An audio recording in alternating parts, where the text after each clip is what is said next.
Hepinize tekrar merhaba arkadaşlar. Kanalıma hoş geldiniz. Bugün sizlerle görmüş olduğunuz bu bereyi öreceğiz. O kadar güzel ki ışıl ışıl, çok şık ama yapımı da çok basit. Sadece şiş örgüsü yapacağız. Düz örgüyle yapacağımız kolay, pratik, herkesin yapabileceği bir bere. Detaylı bir şekilde anlatmaya çalışacağım ama aklınıza takılan bir şey olursa yorumlara yazabilirsiniz.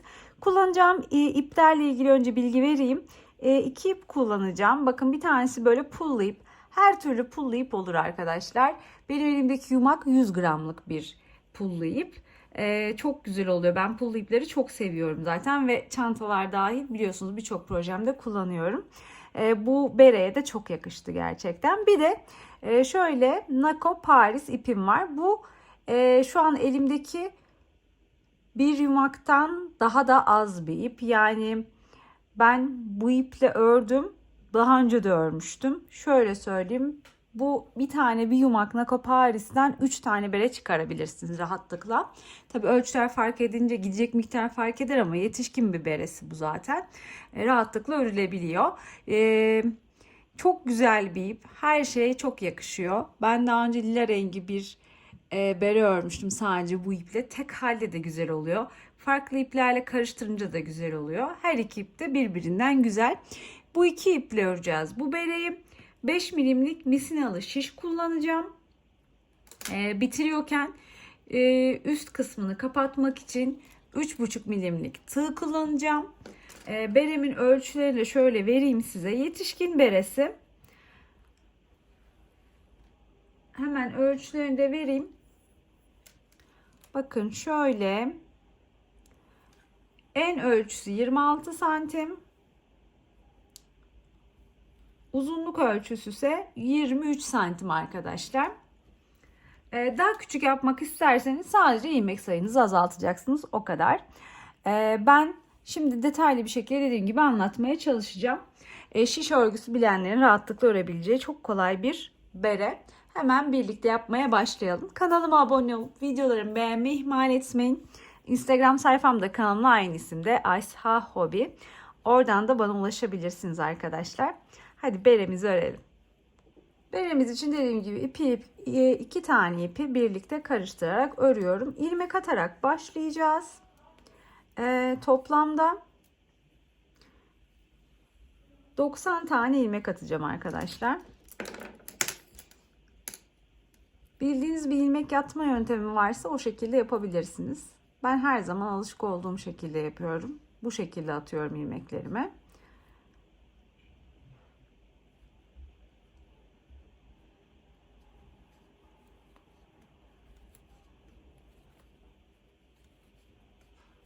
Dediğim gibi toplamda 90 tane ilmek atıyorum.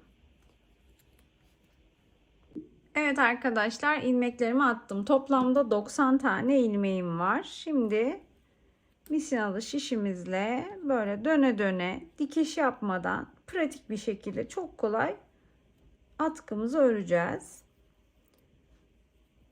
İlmeklerimin şöyle düzlüğünü kontrol ettim ve hemen örmeye başlıyorum. Önce bir miktar lastik örgü öreceğiz. Daha sonra düz örgü öreceğiz. Ve tepe noktasında eksiltmelerimizi yapıp beremizi bitireceğiz.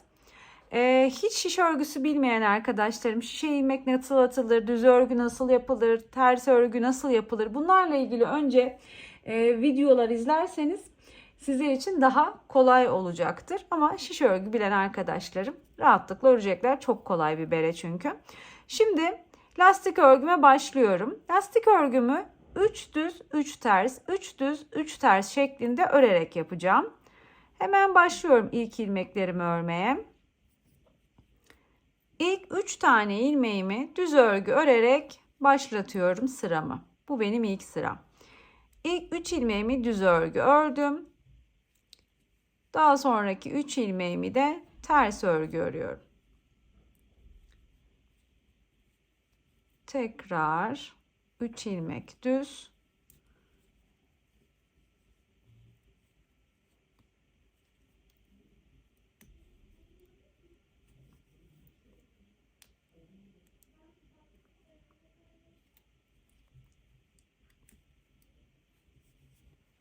Üç ilmek ters.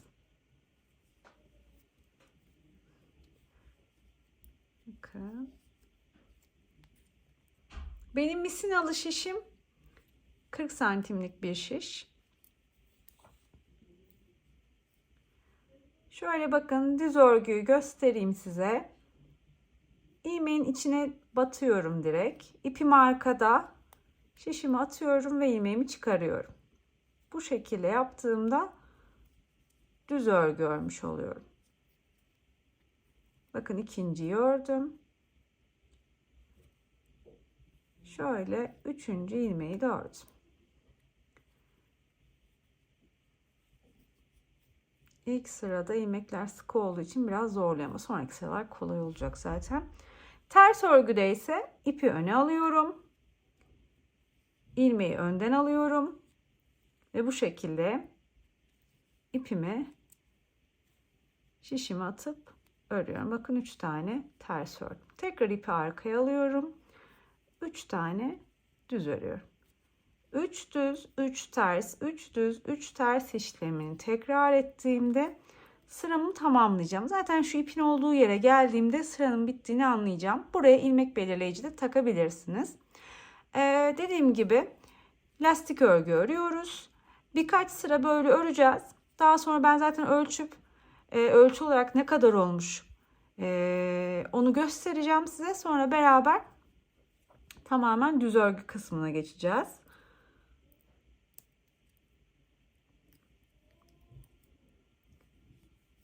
Şimdi bu sıramızı bitirelim.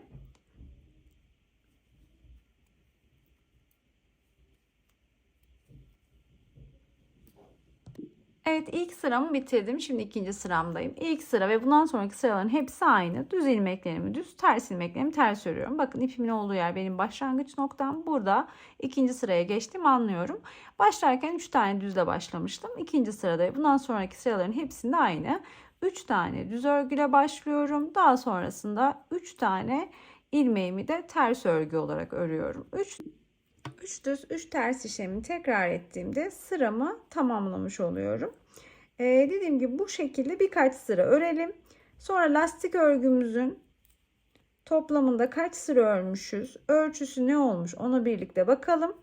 Daha sonra diğer kısımlarını tekrar size göstereyim arkadaşlar. Bu ve bundan sonraki sıralar aynı olduğu için tek tek göstermeyeceğim. 3 düz 3 ters işlemini tekrar ederek örüp geliyorum. Evet arkadaşlar, bakın ördüm. 14 sıra ördüm. Lastik örgü bu kadar yeterli. Ölçü olarak size göstereyim. Şöyle ölçecek olursam da tam 4 santimlikte bir ölçü oldu. Şimdi bundan sonrasında arttırma yapmayacağım. Sadece bütün ilmeklerimi düz örgü olarak öreceğim. Artık 3 düz 3 ters işlemi yok. Bundan sonrakilerin hepsi sadece düz örgü olacak.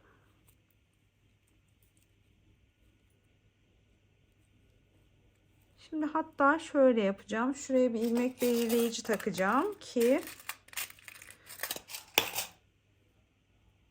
başladığım yeri şaşırmayayım. Çünkü bundan sonrası düz örgü olacağı için karıştırmayayım.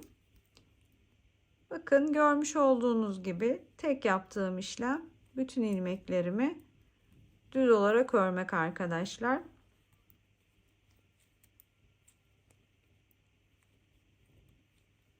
Bu ve bundan sonraki sıraların hepsi düz örgü olacak. Tepe noktasında eksiltmeler yapacağız ve sonra bitireceğiz demiştik. Bitirme noktamıza kadar artık hep düz örgü öreceğiz arkadaşlar.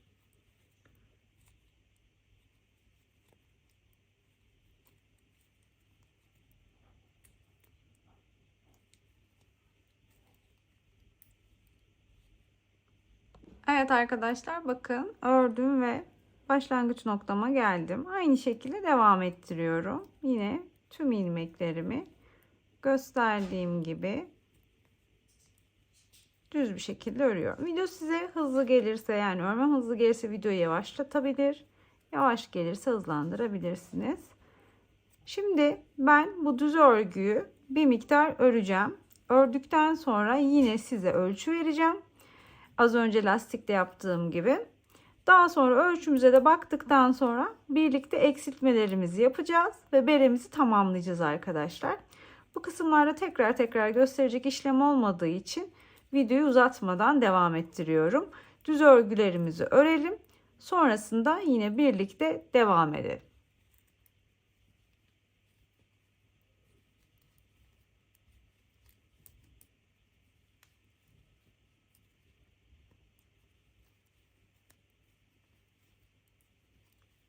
Aynı zamanda berede kullandığım malzemeleri link olarak videonun açıklama kısmına ekleyeceğim. Oradan da bakıp temin edebilirsiniz. Evet arkadaşlar, bakın ördüm. Gerçekten çok güzel oluyor. Ve yumuşacık oldu. Şimdi uzunluk olarak ne kadar olmuş onun ölçüsünü vereyim. Sonra birlikte azaltmalarını yapıp beremizi bitirelim. Bakın şöyle şuradan ölçelim. Uzunluk ölçüsü tam 20 santim olmuş şu anda. Azaltmalarımızı yapmadık henüz. Şimdi yapmaya başlayacağız. Şimdi azaltmalarımızı yapmaya başlayacağız. Toplamda 90 tane ilmeğimiz vardı biliyorsunuz arkadaşlar.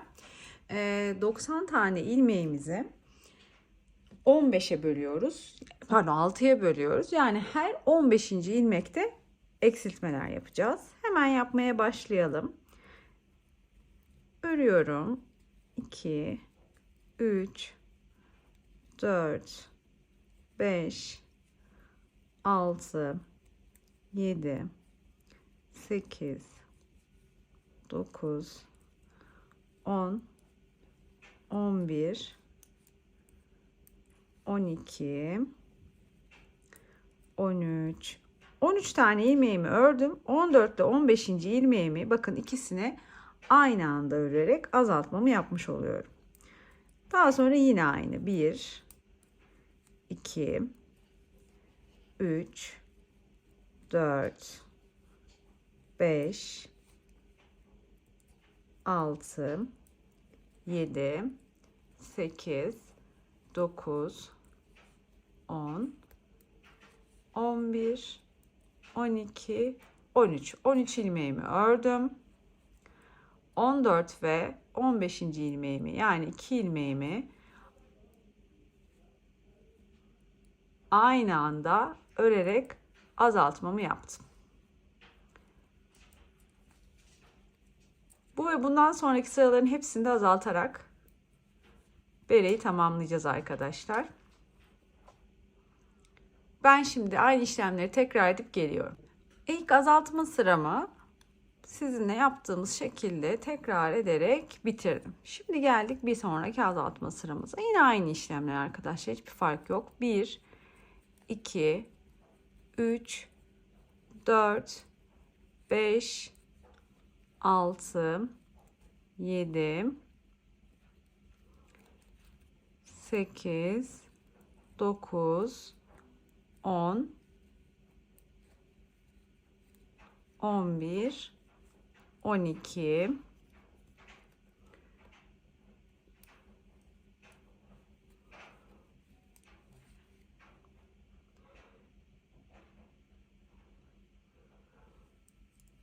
13 ile 14'ü aynı anda örerek azaltmamı yapıyorum.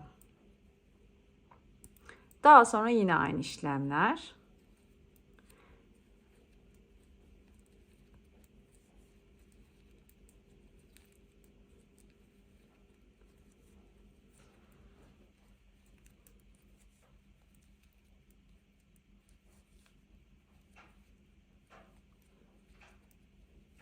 ...12 tane ilmeğimi örüyorum. Bakın ördüm. 13 ile 14. ilmeğimi birlikte örerek yine bir tane azaltma yapıyorum. Bu şekilde bu sırayı da tamamlayacağım. Evet arkadaşlar, kesme işlemlerine bu şekilde yine devam ediyorum. Her sırada azalta azalta beremi tamamlayacağım. 12 örüp bir tane eksiltme yapmıştık. Yani 13 ile 14. ilmeği aynı anda örüp eksiltmiştik. Şimdi 11 tane örüp bir tane eksiltme yapacağız. Hemen örmeye başladım. 3, 4, 5, 6, 7, 8, 9, 10 ve 11 tane ilmeğimi ördüm. 11 ilmeğimi ördükten sonra 12 ve 13. ilmeğimi aynı anda örerek eksiltmemi yaptım. Daha sonra yine aynı işlem. 11 ör, 1 eksilt, 11 ör, 1 eksilt şeklinde bu sırayı tamamlayacağım.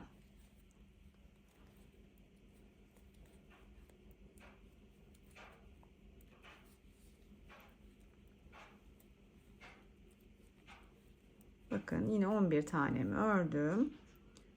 Bir tane 2 ilmeği aynı anda örerek bir tane eksiltme yapmış oldum. Bu sırayı da bu şekilde tamamlayıp bir sonraki sıraya geçelim. Şimdi bir sonraki eksiltme sıramdayım. Bu sırada 10 tane örüp bir tane eksiltme yapacağım. Hemen başlıyorum. İlk 10 tane ilmeğimi örüyorum.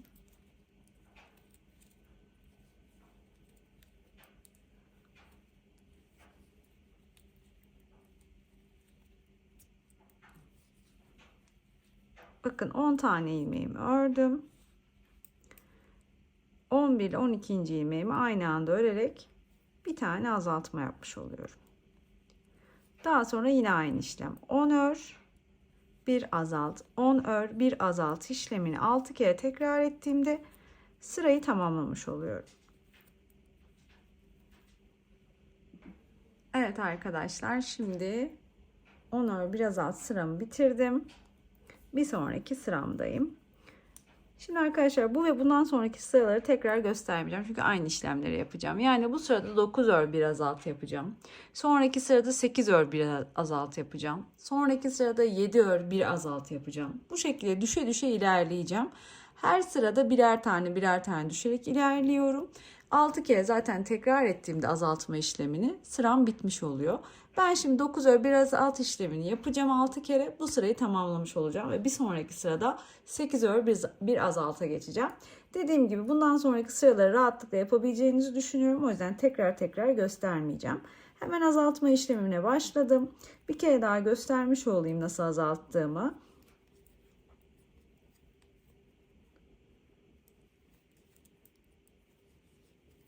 Bakın 9 tane ilmeğimi ördüm.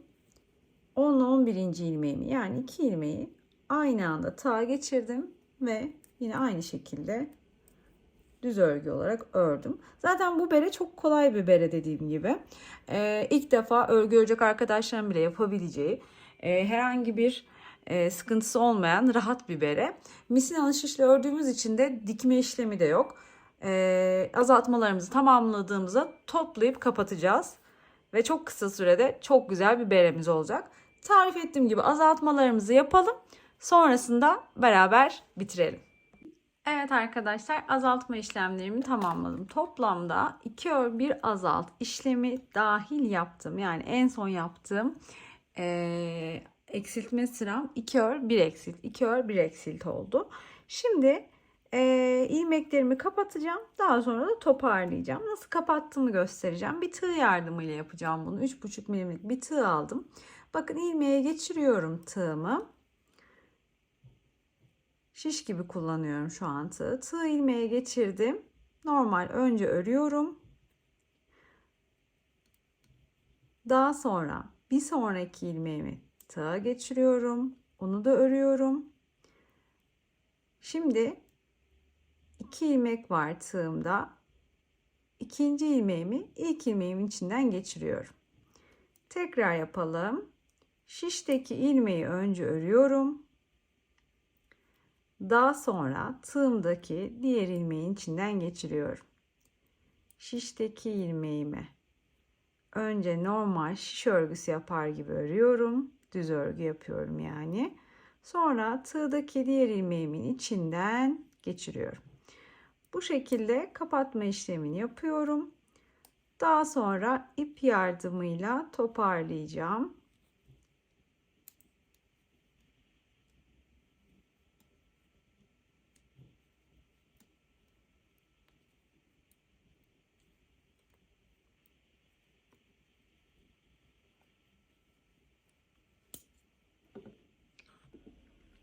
Evet, sona doğru geldim.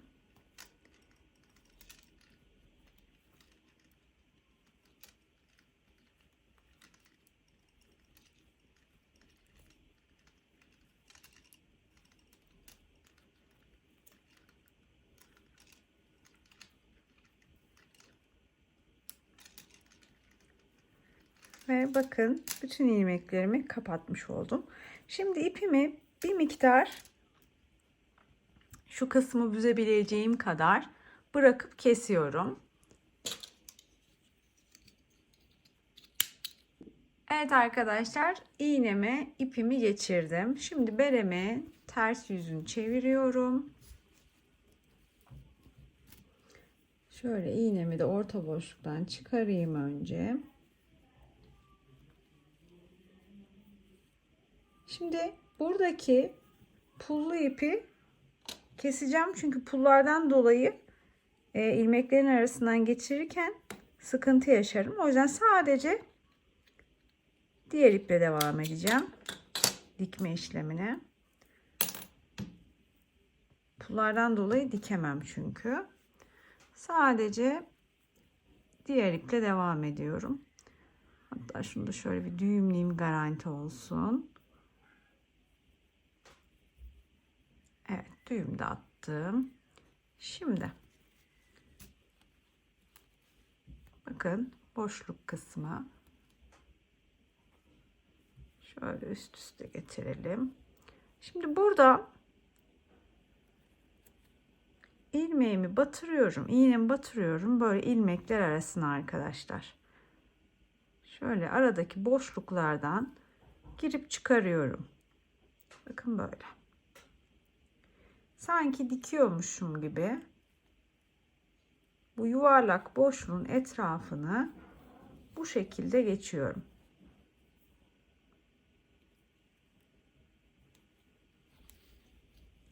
Sanki dikiş yapıyormuşum gibi dediğim gibi burada bakın böyle diktim.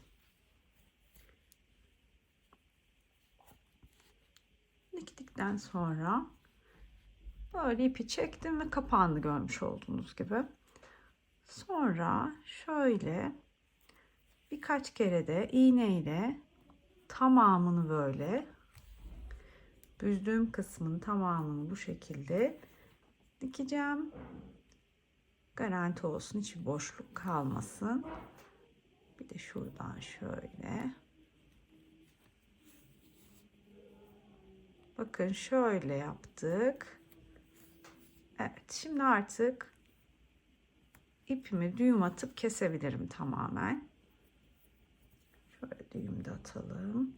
Birkaç kere düğüm atıyorum.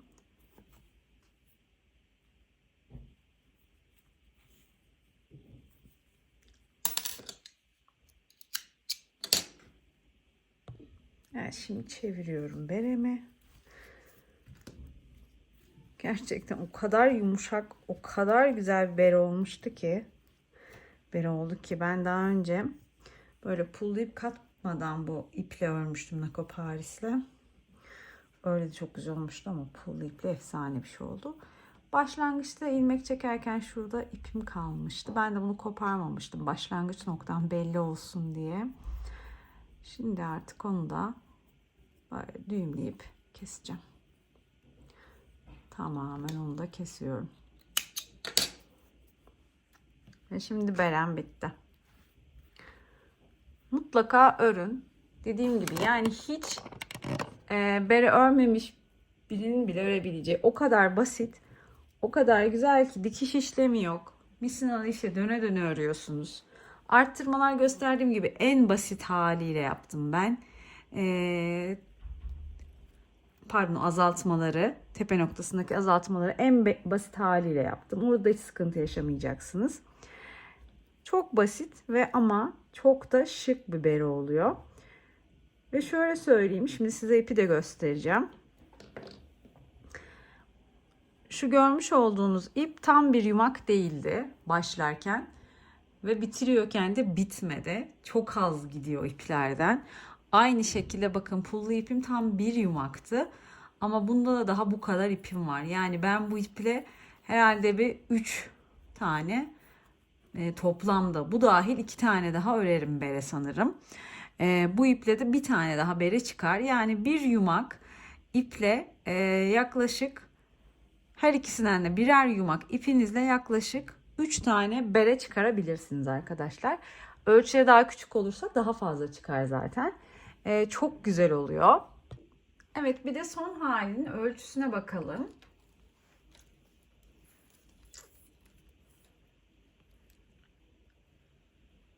Şöyle tam ortasından tutuyorum. 20, bakın 26 santim. Yüksekliği de 23 santim oldu arkadaşlar. Kullanacağınız ipinizin cinsine, şiş numaranıza göre ölçüler fark eder. Farklı ipler kullanırsanız incelikleri, kalınlıkları değişecektir. O yüzden ölçüleri benimkiyle birebir aynı olmayabilir. Bunu mutlaka göz önünde bulundurun. Aklınıza takılan bir şey olursa yorumlara yazabilirsiniz. Kanalıma abone olup videolarımı beğenmeyi ihmal etmeyin. Instagram kanalımda, Instagram sayfamda kanalımla aynı isimde, Aysa Hobi. Oradan da bana ulaşabilirsiniz. Gerçekten dediğim gibi renk renk örebilecek, kısa sürede bitirebileceğiniz çok kolay ama çok şık bir bere oldu. Sonraki videolarımda görüşmek üzere. Hoşçakalın.